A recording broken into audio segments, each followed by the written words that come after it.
प्रातः क्लास चल रहा था 7 जुलाई 1966। दूसरे पेज पर बात चल रही थी, याद से ही कट निकलती जाएगी और जितना याद करेंगे बृहस्पति की दशा होगी।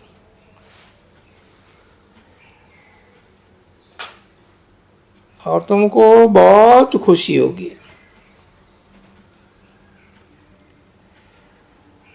तुम महसूस कर सकते हो हम आत्मा कितना बाप को याद करती है।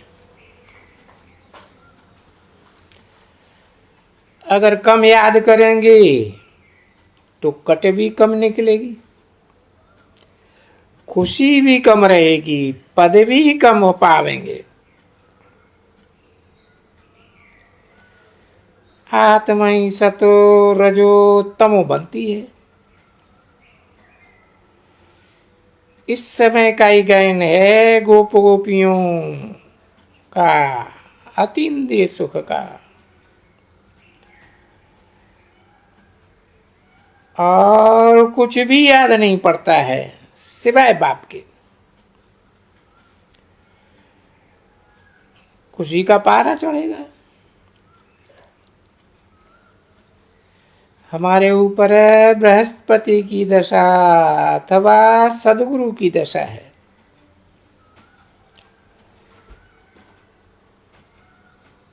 फिर कब खुशी गुम हो जाती है तो कहते हैं बृहस्पति की दशा बदल करके राहु की दशा बैठ गई।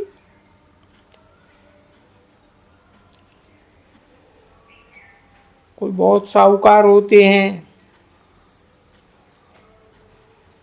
तो कोई तो सट्टा लगाया या दिवाला निकाला। भारत में ही जो ग्रहण लगता है तो कहते हैं देदांत छूटी ग्रहण।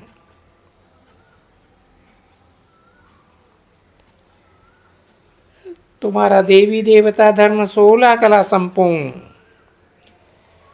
संपूर्ण निर्विकारी था। उनको ग्रहण लगा है।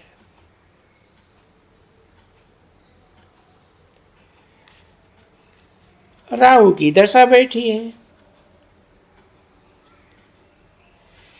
इसलिए देवताओं के आगे जाकर के गाते हैं आप सर्वगुण संपन्न 16 कला संपूर्ण। हम पापी कपटी नीचे हैं।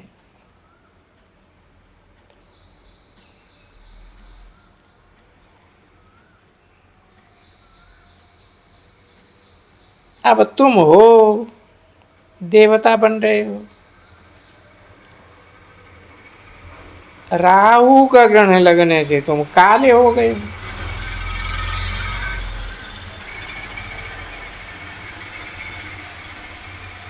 चंद्रमा की भी पिछाड़ी में जाकर के लीक बचती है,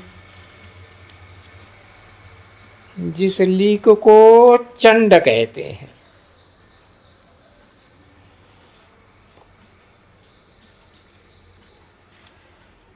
नाम है ना चंड और चंडिका। बाप कहते हैं तुम देवी देवताओं के भी चित्र हैं। गीता है, ये है आदि सनातन देवी देवता धर्म का शास्त्र। परंतु ये अपने धर्म को ही नहीं जानते हैं।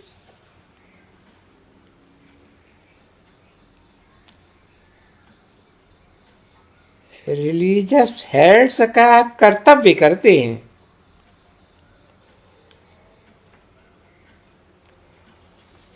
तुम वहां जाकर के समझा सकते हो।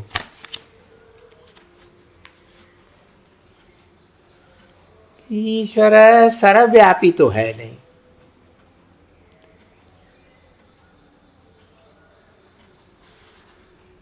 वो तो वेद का बाप है।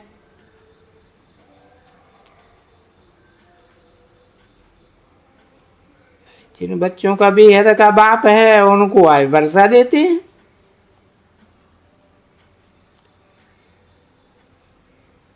साधु संत महात्माओं को वर्षा मिलता ही नहीं तो मांगेंगे कैसे?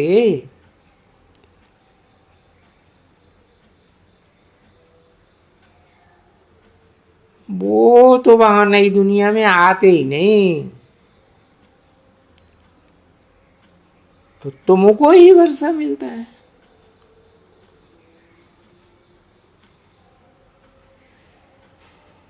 ये बात है ही सिद्ध करने की कि ईश्वर सर्वव्यापी नहीं है।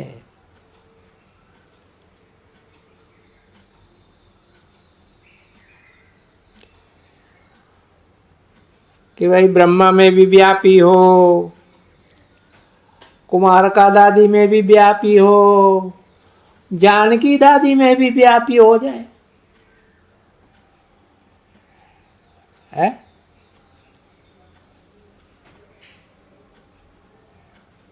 शिव जयंती होती है ना,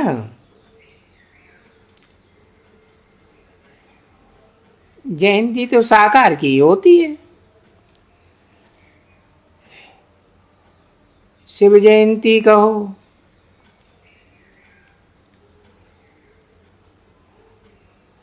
गीता जयंती कहो, रुद्र ज्ञान यज्ञ रचते हैं।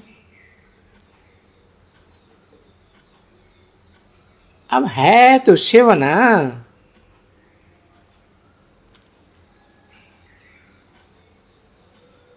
ये वो ही गीता ज्ञान यज्ञ है।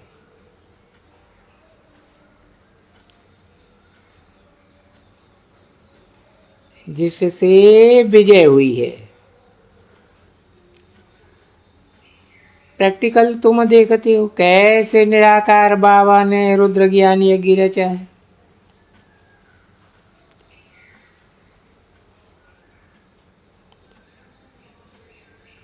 नाम दिया है रुद्र, रौद्र रूप धारण करने वाला।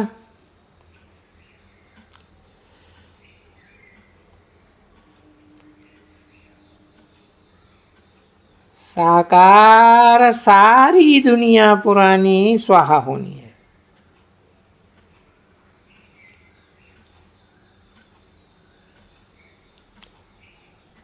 बाकी तो वो सब हैं ही अज्ञानी, अज्ञानी यज्ञ है। तो रात दिन का फर्क है ज्ञान यज्ञ में और अज्ञान यज्ञ में, भक्ति में और ज्ञान में। बाप कहते हैं ये है रुद्र ज्ञान यज्ञ।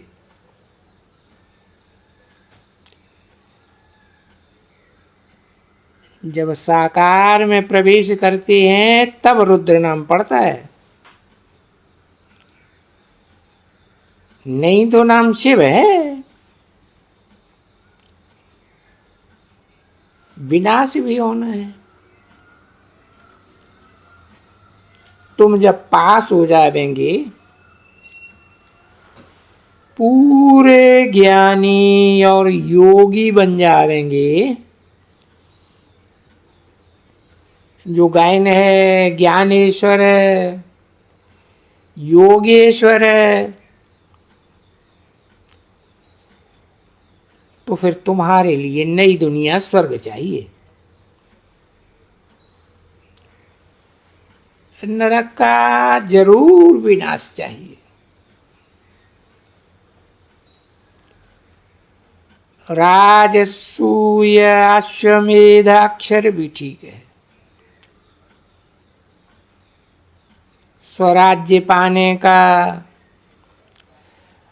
मनरूपी अश्व को स्वाहा करने का ये अक्षर भी ठीक है। उसको स्वाहा करना ही है, नहीं तो ये चंचल घोड़ा इधर उधर दौड़ता ही रहता है। तो रुद्र यज्ञ में घोड़े को स्वाहा करते हैं। वास्तव में तुम्हारा है ये घोड़ा। कौन सा? मन रूपी घोड़ा। दक्ष प्रजापिता का भी यज्ञ रचते, इनकी भी बड़ी कहानी है।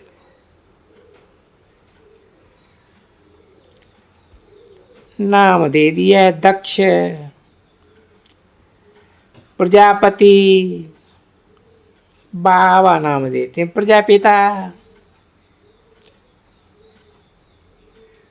बड़ी गंदी बातें हैं इनकी कहानी में।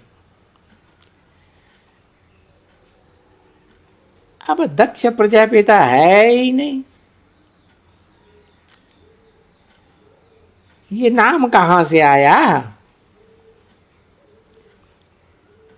है? कहां से ये नाम लाया? दक्ष प्रजापिता।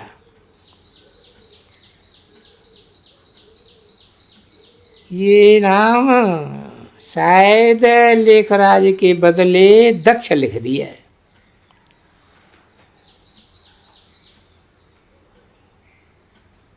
भाग्य का लेख लिखने वालों का राजा।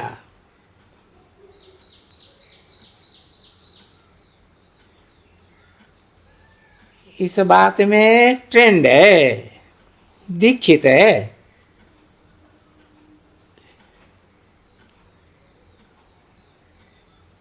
किस बात में है? किस बात में? भाग्य का लेख लिखने वालों का राजा बनने की बात में।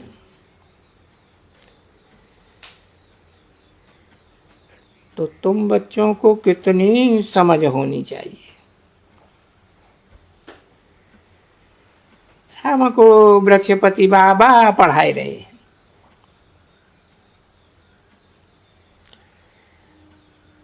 हमारे ऊपर अब बृहस्पति की दशा है। अवस्था बहुत बदलती चलती है। फिर चलते चलते लिख देते हैं बाबा हम तो गटर में पड़ गए।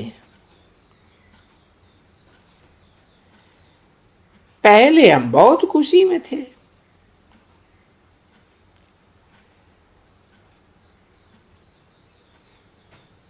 जब बेसिक में पहले थे तो भी खुशी में थे, एडवांस में थे तो भी बहुत खुश थे। पहले बहुत फोर्स था, अब पता नहीं क्या हो गया।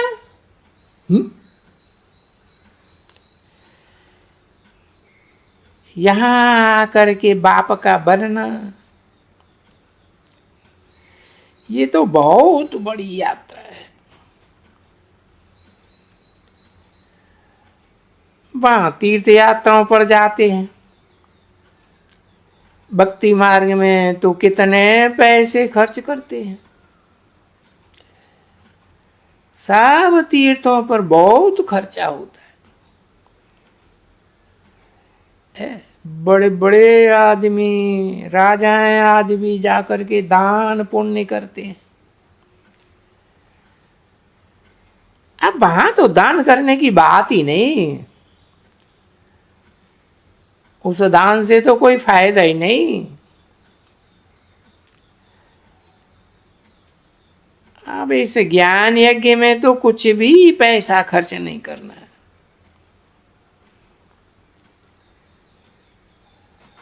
वो है जिस्मानी यज्ञ,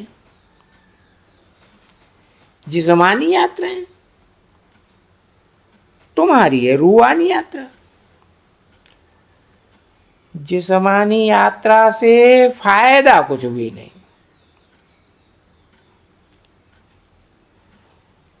गीत भी है ना, चारों तरफ लगाए फेरे।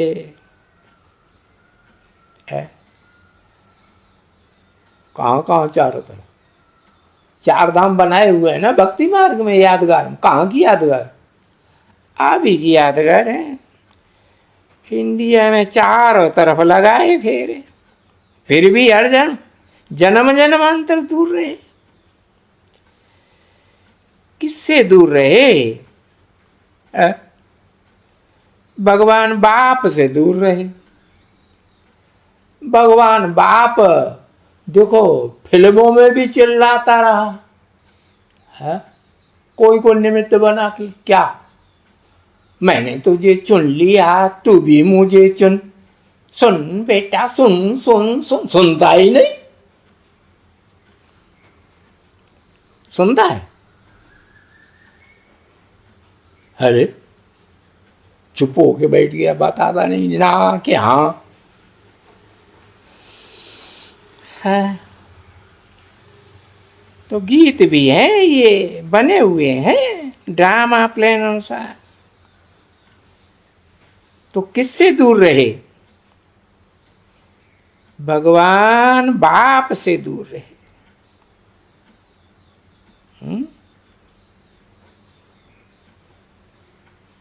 भगवान बाप, धनवान बाप नहीं। हाँ, वो ज्ञान रत्नों का धनवान भी है, भगवान भी है।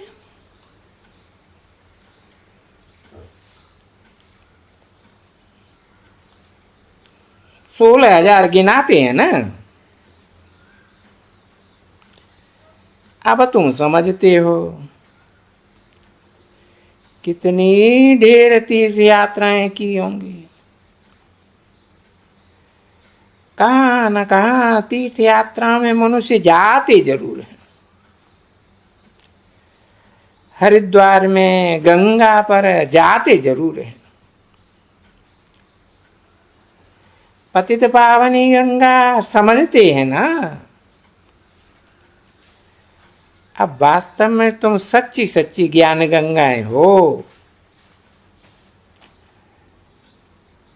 तुम्हारे पास भी आकर के बहुत ज्ञान स्नान करेंगे।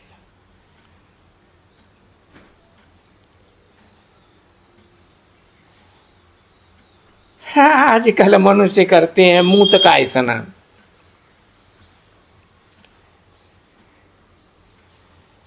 और तुम उनको समझा सकते हो? नानक ने भी कहा है, मूंग तो पली थी कपड़ धोए।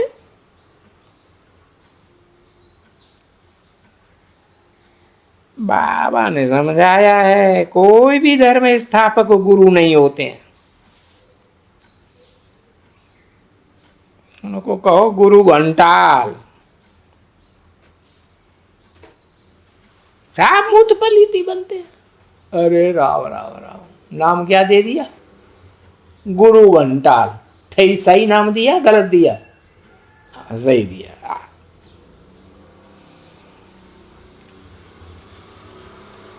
क्राइस्ट आया धर्म स्थापन करने के लिए, ऐसे कि नहीं कि वो क्राइस्ट सबको वापस ले जाएगा। सबको ले जाएगा? कितनों को ले जाएगा? हाँ, किसी को नहीं ले जाएगा। नहीं, धर्म पिताओं के पीछे पीछे जाते हैं ना उनके फॉलोअर्स, नहीं जाते हैं? हाँ, जब तक वो धर्म पिता है आगे आगे ना जाएं तब तक उनके फॉलोअर्स उनके पीछे पीछे परम धाम पहुंच जाएंगे? नहीं। तो वो सबको वापस नहीं ले जाते। भले क्राइस्ट के फॉलोअर्स बहुत हैं, है दुनिया की आधी जनरेशन तो क्राइस्ट के फॉलोअर्स, तो सबको वापस ले जाते क्या? नहीं। सबको माने 500-700 करोड़ जो भी मनुष्य मात्र है, सबको ले जाते? सबको तो नहीं ले। तो सतगुरु एक ही है, सच्चा गुरु जो सबको वापस ले जाता है, सर्व का सदगति दाता। सिवाय एक सदगुरु के कोई गुरु नहीं है, सब झूठे गुरु।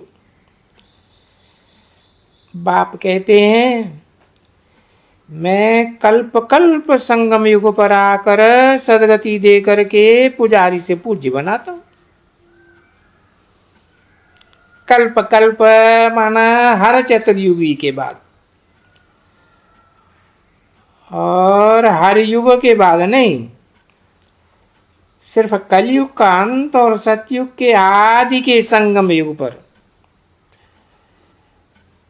आ करके सदगति दे करके पुजारी से पूज्य बनाता हूं।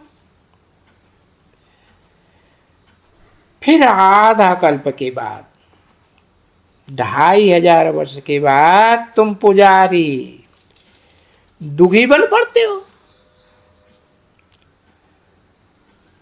इस बात का भी पता अभी पड़ा है, पहले पता नहीं था। ओम शांति।